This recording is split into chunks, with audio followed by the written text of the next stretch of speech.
праздником вас! С Днем Великой Победы! Ура!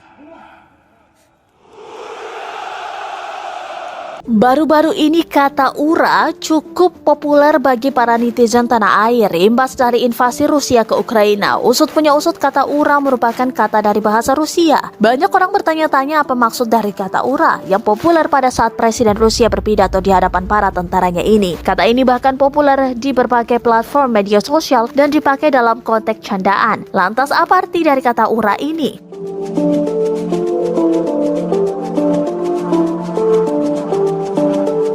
Ura atau ura merupakan ungkapan yang sering digunakan orang-orang Rusia untuk mengungkapkan semangat dalam kegiatan termasuk perang.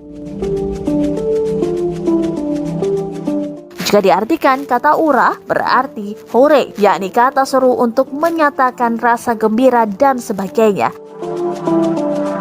Kata ini digunakan sebagai bentuk sorakan dan bisa digunakan untuk mengekspresikan rasa sukacita dan rasa gembira. Dalam KBBI ditemukan bahwa kata ura-ura memiliki arti perundingan dan pembicaraan. Berura-ura berarti berunding atau bercakap-cakap.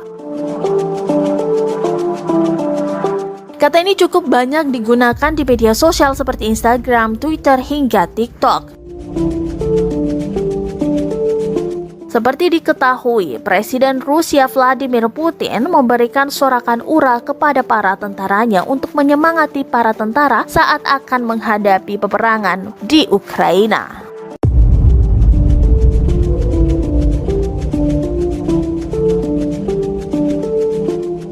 С праздником вас!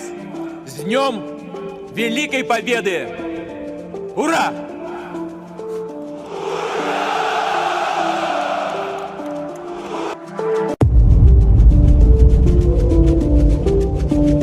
Terima kasih sudah nonton. Jangan lupa like, subscribe, dan share ya.